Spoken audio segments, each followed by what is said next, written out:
Pranyamanas. Good. So tonight we're going to be exploring Padmasambhava a bit more and a bit about what that means for us. So why, in a way, why do we even need Padmasambhava? Why do we need to even reflect on a figure? Why can't we just come on retreat, meditate, and go home, sort of thing? Why do we need all of this? And I was in your position maybe like 10 years ago. So I first came on my winter retreat. I was a sort of anxious young man having a sort of midlife crisis in my early 20s.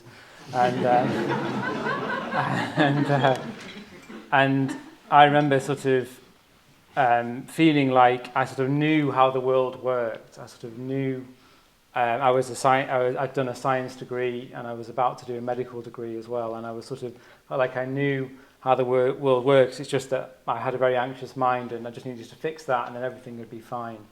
And what I realised on this retreat is that I didn't know anything really. I didn't know anything and I had it all to learn. I had all to learn and there was so much to learn and so much amazing stuff to learn that I just sort of really appreciated the retreat and what I learned on that retreat. So I thought I'd sort of share a bit of that theme with you in that sort of spirit. And the talk's called We Think We Know.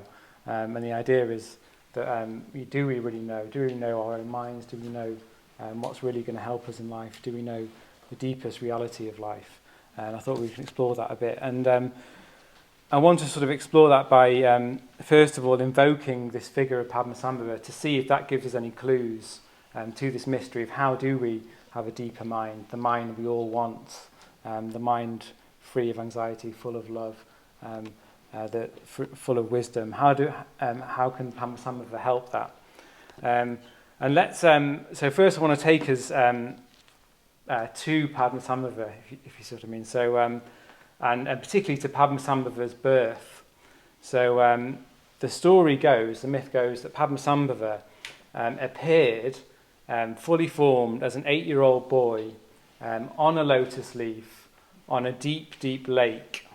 So if you can imagine a sort of very, very wide lake, a bit like one of those lakes deep in the Lake District, if you've ever been there. So it's a sort of remote lake, and there's big mountains on either side.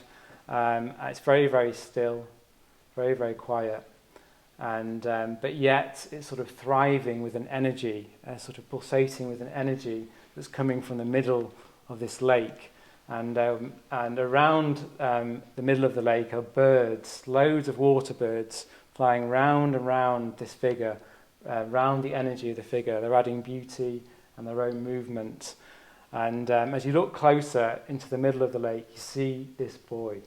And the boy he's so full of energy, there's beads of perspiration even from his head. He's sort of so ready to go. There's sort of beads of perspiration coming from his head. And he looks very serene, very at home, very sort of open to the world, to the mystery of the world, very alive to the mystery of the world. And the lake he's sitting on is so deep, it's infinitely deep. And it's said that on this lake there are flowers that go all the way down to the bottom of the lake. And at night time, the flowers bloom. So every night the flowers bloom and they sparkle, like on those cartoons where you see the water at night time, there's a sparkle. So it's an image of newness, of potentiality, of our potentiality. Other traditions use similar images of young children, don't they, around Christmas time? Any thoughts? It's that sort of image that they're trying to evoke, but sort of using that sort of childlike figure that sort of can show us that, in a way, if we just had a mind a bit more like that, a bit more open to the world, and like a childlike mind, then maybe that's a clue to how we can go deeper in our own experience. So I want to unpack that a bit more. But first I thought I wanted to sort of bring up a sort of, a problem that we all bring to this wanting to go deeper, the wanting to be better in ourselves and to reach potentiality, we have a particular problem, I think, in our modern times, sort of besets us all, a problem that besets us all, and that is the problem of headiness. And I wanted to explore that a bit more because I think we're all sort of, these days, really, really just stuck in our heads and in the realm of sort of information, the world of information and headiness, so that what that does is it sort of stops us from being embodied and really connecting with our own experience and going deeper. And that's a world that we all know. We're sort of addicted to our phones, of course. Sort of goes without saying. It's almost like a cliche, isn't it, to say we're addicted to our phones. But it's a world where we have information at the tip of our fingertips all the time now. So it's a world almost where we can feel like anything we need to know is already there. We just need to go on Google and we find what we need to know. I mean, that even applies, doesn't it, to like meditation. In a way, why do you even need to come on a retreat? Because we can just like Google meditation and we can learn meditation. But it applies to in a way, it applies to everything. So whether we think that, in a way, we don't need to be open to anything more because we know everything already. And it's sort of almost a bit like a subtle view, I think, but I think it is there in the culture that we sort of just know everything. And I'm quite struck by this as I work as a GP for half the time, half the week. And these days, sometimes I feel like, do I even need to be there? Because like I'll sit down and I'll say, hello, how can I help? I'm sorry for the wait. But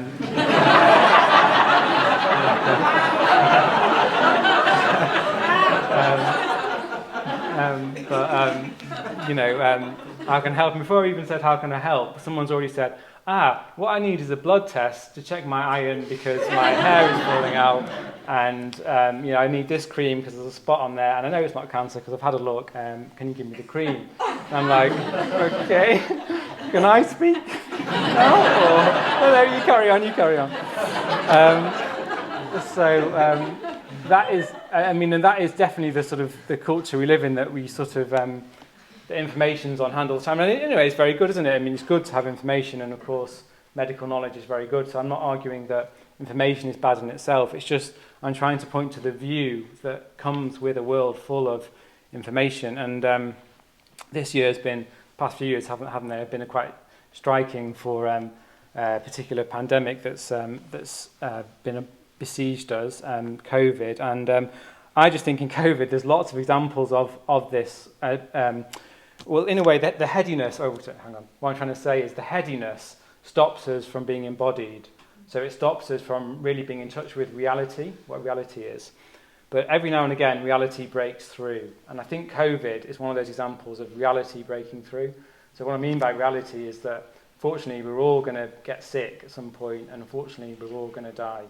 And everything changes as well all the time, of course, within that. So there's nothing fixed in the plans, is there? So unfortunately, COVID was a really stark reminder of that, wasn't it? That, oh my God, remember that moment when we had to cancel all our plans in the diary because suddenly we're locked down.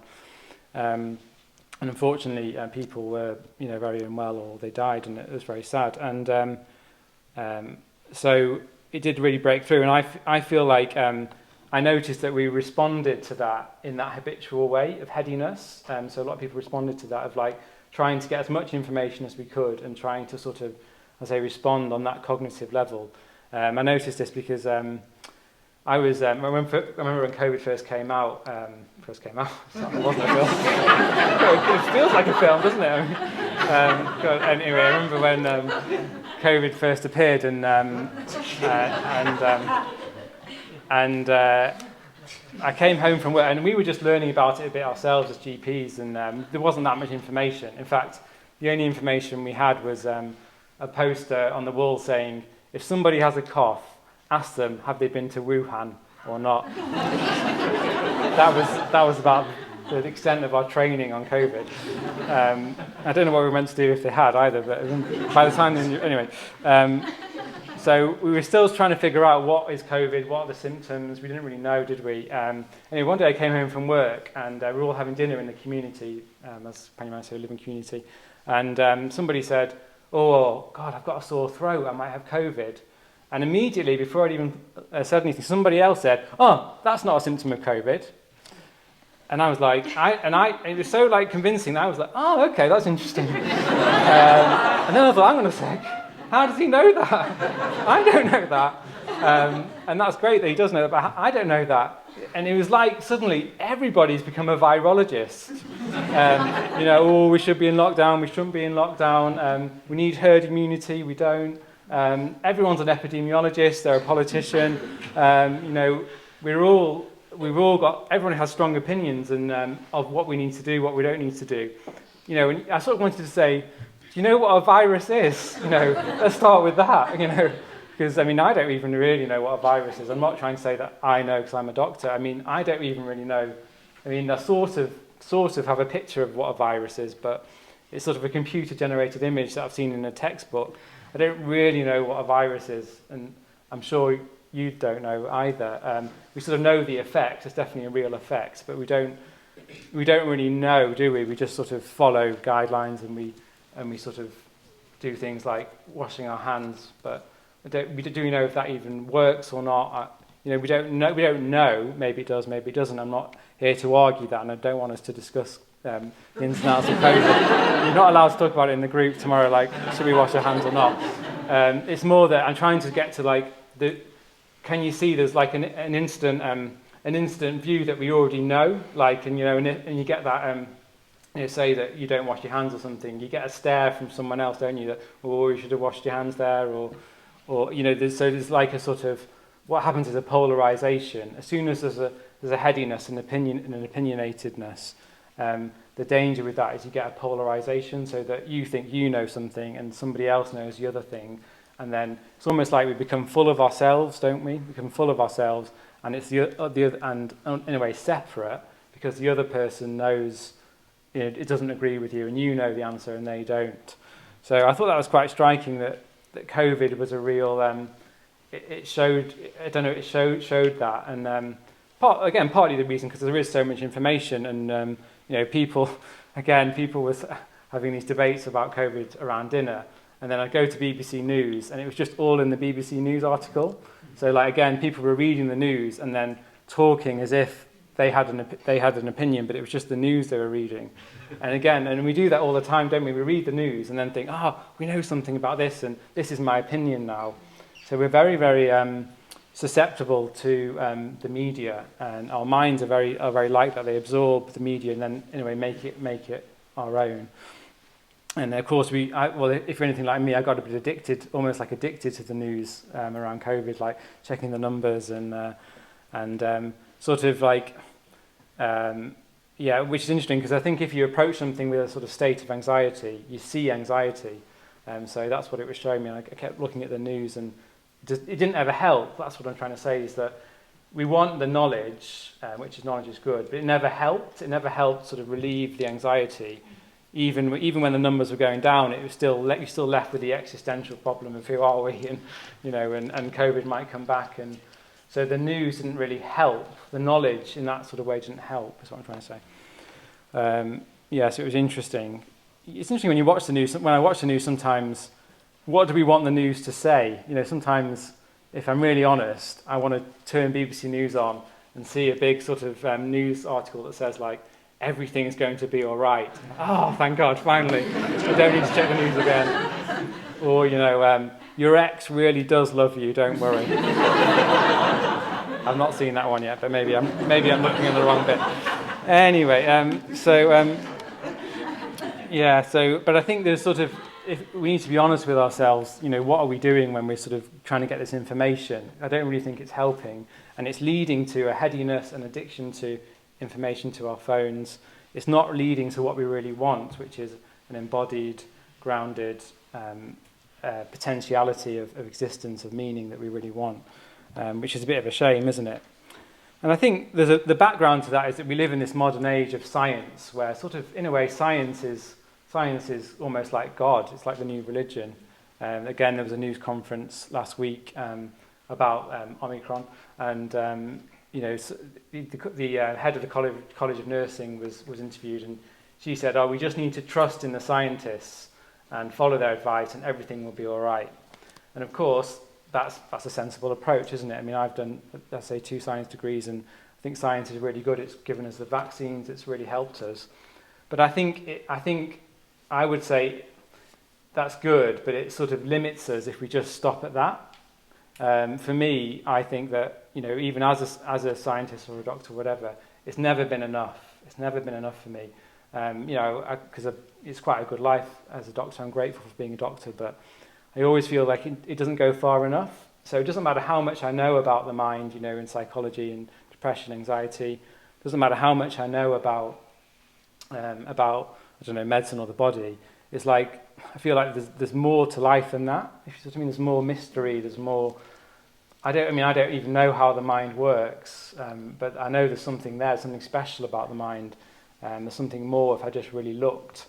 So I feel like if we just sort of stop at the level of science, like we know everything, then where's the mystery? Where's the meaning? I mean, even actually branches of science like quantum physics even has that sort of comes around to that sort of view in the end that we really don't know what life's about. You know, there's a mystery to life that's exciting and interesting.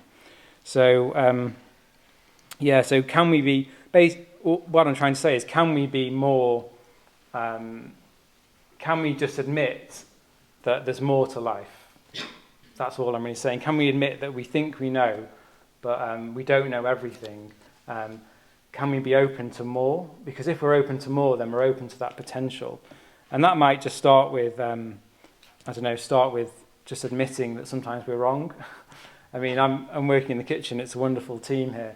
But already, like yesterday, we put double the water in the rice. And even though I'd worked out the calculation, so even Patrick was so good, he was like saying, "Oh, are you sure, Dayanatha? 9 litres of water and just this little bit of rice? Are you sure?" And I was like, "Yeah, Patrick, I've worked it out," sort of thing. And he was so good. He was like, "Okay, sure," really like listening, being receptive, being friendly. And he even had a look in this pan. It was just like full of water. And I was thinking, that doesn't look right. But some voice like, "No, you are right." And I'm right. So then Patrick was like, "Do you mean 9 in the 2 pans, as in 4 in each pan?" "Oh, yes, I do mean that. Oh, God." Yeah, so I was like, "Oh, I'm wrong there." And I had to say, and I said, "Sorry, Patrick, I'm wrong." And that was, you forgave me, which is very good of you, so thank you for that. You're very good. But I mean, that happens, in a way, that's just a small example. It's happening all the time in living community. As Padmasambhava said, there's lots of chances to admit your mistakes and say sorry. And I think that's a good way, it's a good start, that we can sort of do that, and then we're open to more.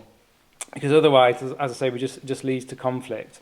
It doesn't have to be COVID. I mean, there's loads of issues in the world where people have very strong views, the environment, gender, race, you name it. And we've seen that all this year. And I feel like unless we address this issue of that we need to be open to the answers of life. Otherwise, we're just going to end up in conflict again and again over whatever issue it is. I think we need to be more nuanced and more open, in a way, to communication, a bit like what we're doing on this retreat. Okay, so yeah, and in a way, the last bit of my talk is about the opposite of headiness. How do we get into the opposite of headiness? The sort of the how do we get to the place where we really want to be? And I think myth and mystery and magic is a really, really good way of doing that. And as I say, that really helped me when I first came along, because I was quite rationalistic and I don't need myth and all that rubbish. That was sort of the attitude I had. But what I didn't realise was that we all have myths all the time. We're all doing myths. It's just that it wasn't this myth, it's a different myth. And the myth I had was, I need to get a good career, a massive house, and a good car, a BMW or something like that. I just need to get all of that, and then I'll be happy. That was my myth, and it's almost like not even worth saying it's a myth because it was so strong. That was what I was going to do. When I was 16, GCSEs even had a picture of a car on my wall, because that's sort of what I was aiming for. And, so that's the myth. And we have myths all the time. As I say, we've got the religious myths, haven't we, over Christmas. But the secular ones are just as strong. Advertising knows that, don't they? If you watch any advert, advert on TV or at the cinema, they're just presenting this myth, aren't they? Like, let's stick with cars for a minute. You go to the cinema and there's all these car adverts where if you just buy an SUV, you can sort of go, you can have freedom, you can go out on adventures, you can go to the countryside. In fact, it's good, almost like it's like saying it's good for the environment because you get to be out in nature. And there's no other cars on the roads, of course, in these adverts. There's no traffic. You're just totally free. All you need to do is buy that SUV. And, so that's the myth, isn't it? That's the myth that they're trying to sell you. And once you buy the SUV, you'll realise that you realise that it's not. It's as soon as you drive it away, almost. Because I've done not that I've done this, but I've hired cars like this before, and as soon as you drive it away, you're like, oh, is that it? Where's the freedom? They lied to me, sort of thing. But maybe it's a different car. That's where I'm going there. Anyway, and there's a myth. The myth, of course, of the New Year, so newness is what we all. There's no such thing really as New Year's Day, is there? I mean, it's just a date that we've all agreed on that we're going to do New Year's Day. And there's a reality of the seasons changing, sure, but there's no actual new. But we've all agreed New Year's Day. We do resolutions. We do that song. Old Lang Syne, and that's because you do like that, etc. So we still want, even if we're not quote unquote religious, we still want myths and festivities and ways of making life more meaningful. We just naturally do it. We need it. We want it, so we'll have New Year's resolution on this retreat. If you're staying for 10 days, we'll have New Year's resolutions hopefully. And if you're not, you still will have New Year's resolutions when you go home. So, something to think about. So coming back to, so there's sort of secular myths, but there's also myths, Buddhist myths, which since becoming ordained, I've really, really appreciated actually. When you get ordained, you get given a figure to meditate on every day, and that becomes your myth.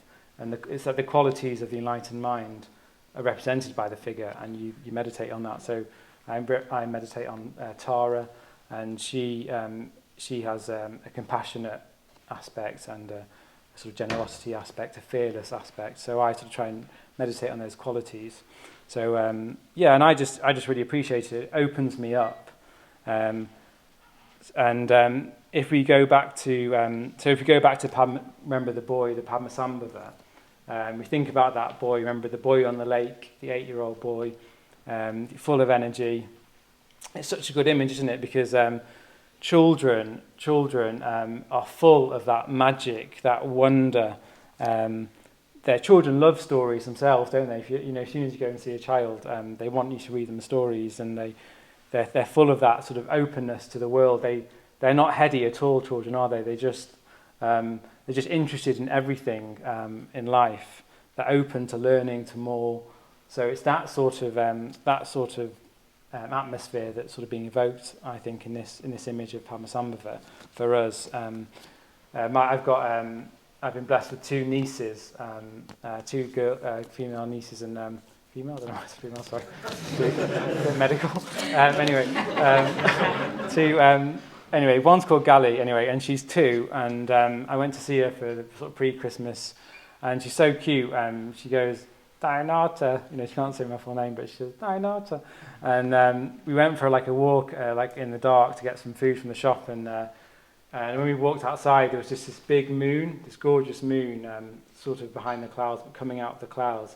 And she just stopped and looked up and went, big moon, like that, and it's just so cute, it just melts your heart. Then she said something like, need a big ladder. So I was like, okay, who's teaching this girl? Anyway, it was just it just showed me, that children are just so interested in nature and the wonder of life, and I just walked out and thinking, oh God, I need to get to the shops, and meanwhile missing the moon and the nature and the environment. When we came back, we played and we painted, and we do these paintings where the images come out of the drawing. You ever done that? Anyway, we're doing this painting, and she was like saying rabbit and deer, and anyway, it's very cute. And maybe I'm a bit biased, but anyway, she was. She's just a delight as well. So at one point she was watching television, and there was this bear doing, head, shoulders, knees and toes, and suddenly the bear went faster, head, shoulders, knees and toes, and she just burst out laughing at that sort of very, very simple.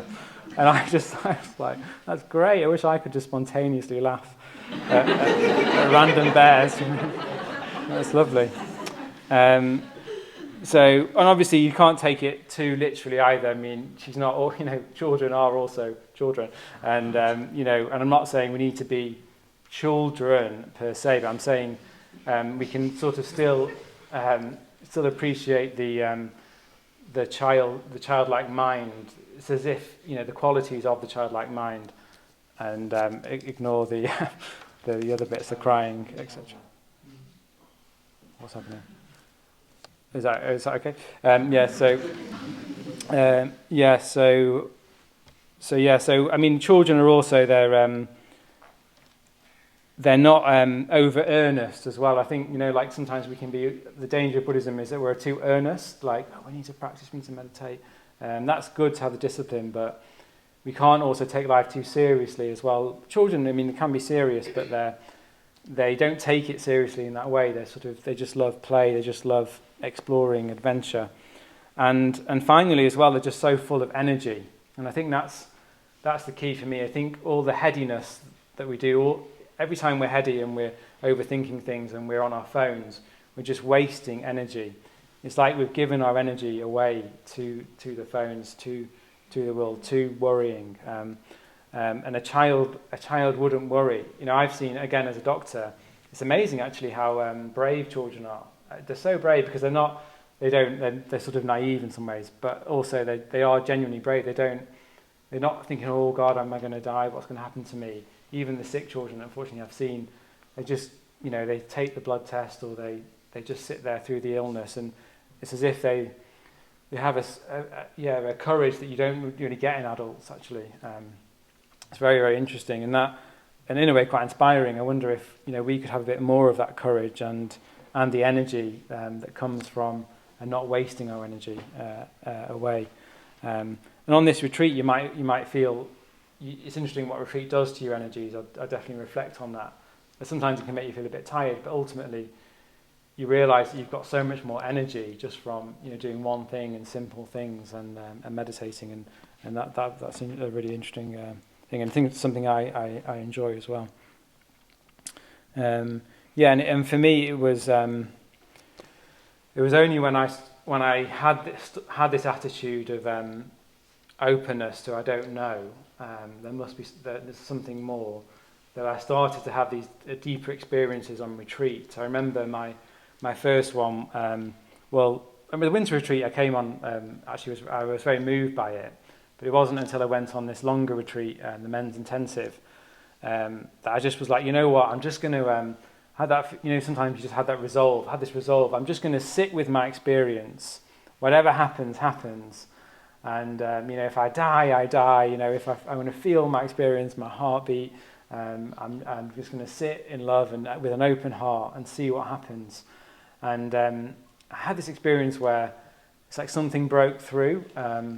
It was like a red light almost, as if it was a red light. I don't want to literalize it, but it's as if it was a red light shining through from this Buddha figure, and almost like the red light was fueling every heartbeat that I had, and I just filled more and more up with metta and concentration, samadhi, and there's like no thoughts, and it was just like at that moment life was just meaningful. Everything about life was meaningful, and I felt like I'd come home to myself, and finally I sort of had.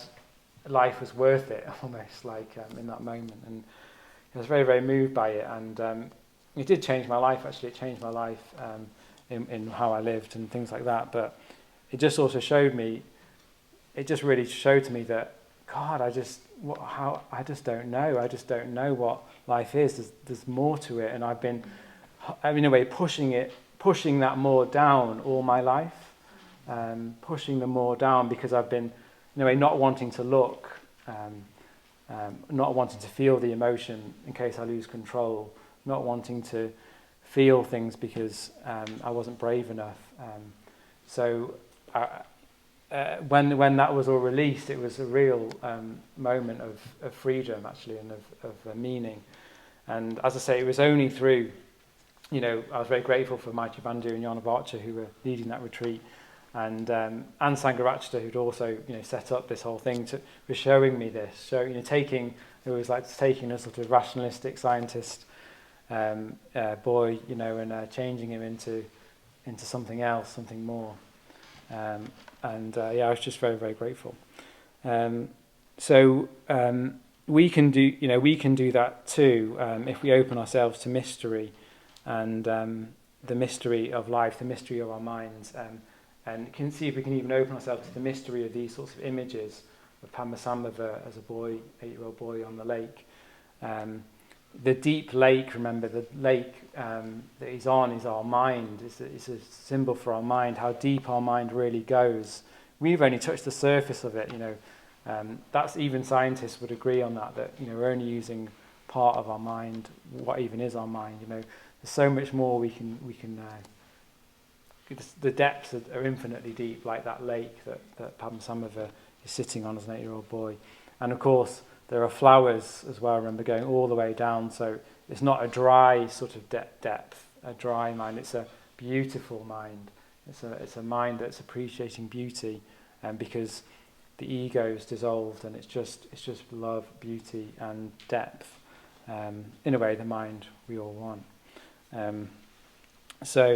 The question is, can we get in touch with that? Can we can we get in touch with that? And I just finished with a few sort of conclusions, really.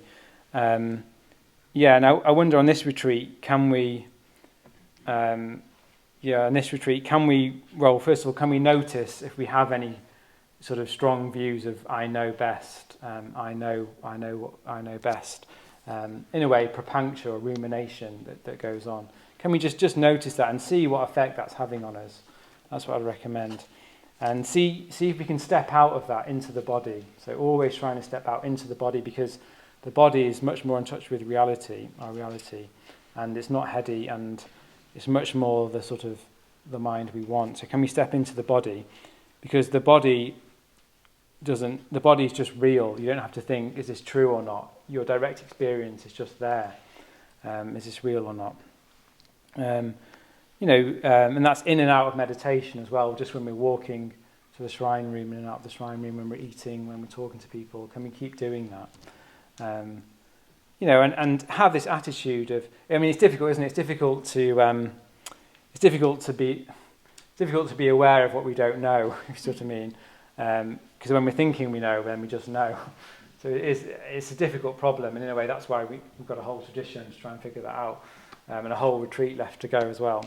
But at least can we be open to learning? That means, can we be open to learning?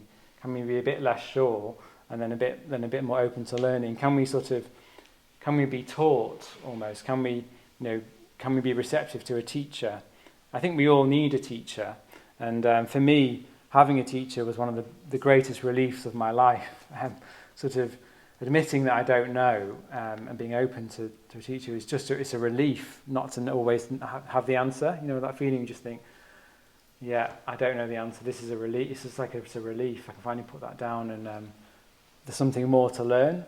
It's not all about me and what I know. There's something more.